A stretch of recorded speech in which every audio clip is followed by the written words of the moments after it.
Malayo pa man ang 2034 at hindi pa sigurado kung tatakbo sa mas mataas na posisyon, nagmamanifest na agad ang showbiz insider na si Ogie Diaz para kay Pasig City Mayor Vico Sotto.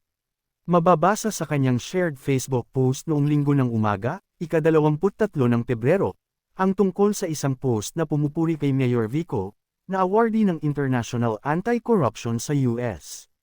Nakasaad naman sa post ng page na, mahiwagang panulat vlog, ang kanilang papuri sa alkalde ng Pasig City, na mula naman sa post ng isang nagngangalang, Haji Dolorfino. When Vico was campaigning in Pasig for his first run as mayor in 2019, mukhang kawawa ang sorties niya noon. Balita, showbiz, sports, features, opinyon, ibahagi, home, showbiz, chika at intriga. Ogie nagmanifest kay Mayor Vico sa 2034, imi future president. Photo courtesy, Ogie Diaz, FB, via Balita. Ogie nagmanifest kay Mayor Vico sa 2034, imi future president. By Richard De Leon, February 24, 2025.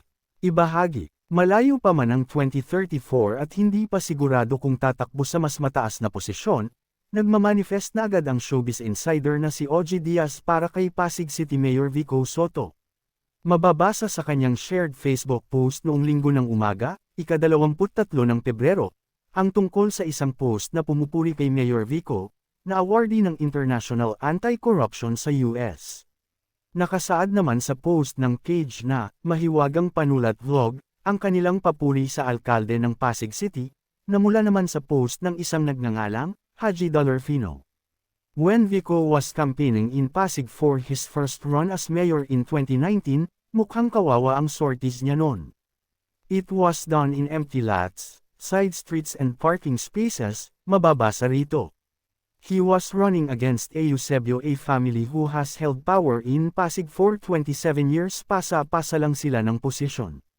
Vico mostly just did his campaigning at the back of a small truck using said truck as a stage, kasama niya yung candidate niya for congressman and his dad and some supporters. The Eusebio campaigns were all-out spectacles complete with big stages and professional dancers and paraffle of appliances. Walang mag-aakala na matatalo ni Vico ang isang Eusebio. But he did. The voters of Pasig silently just expressed their discontent towards a political dynasty through their votes, and Pasig reaped and continues to reap the rewards.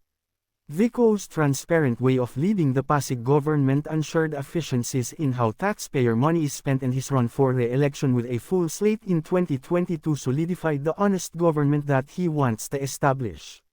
Magugulat ka sa mura ng mga cost ng mga proyekto, that's because transparent lahat ng bidding for projects, walang mga lagay-lagay.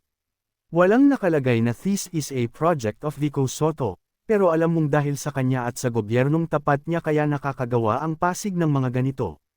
And now, 6 years into his tenure as mayor, nakapag-allocate siya ng bilyong budget para makapagpagawa ng bagong City Hall ng Pasig galing sa savings at efficiency measures at hindi galing sa budget ng ibang departments. Yan ang nagagawa kapag matalino tayo sa pagpili ng mga mamumuno sa gobyerno. Tama na ang pagboto sa mga alam-enman nating pabigat lang at wala namang kakayahan. Mag-isip-isip naman sana tayo para sa kinabukasan ng susunod na henerasyon. Gayahin sana natin ang mga taga-Pasig. Hindi pa huli ang lahat, nakasaad dito.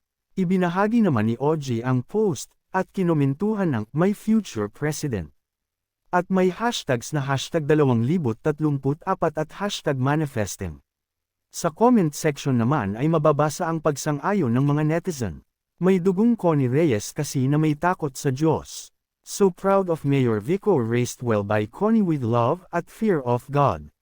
Yan ang mayor ko and I will be more than happy to see him lead the country in the future. He's a God-fearing man and deeply rooted in his family values and in the Word of God, praying for God's will in his life. We, the people of Pasig, are so blessed to have a leader like Mayor Vico Sotto. I couldn't agree more. Me too. Let's protect Mayor Vico para naman hindi siya sirain ng masasamang elemento. Samantala, wala pang reaksyon, tugon, o pahayag si Mayor Vico patungkol dito.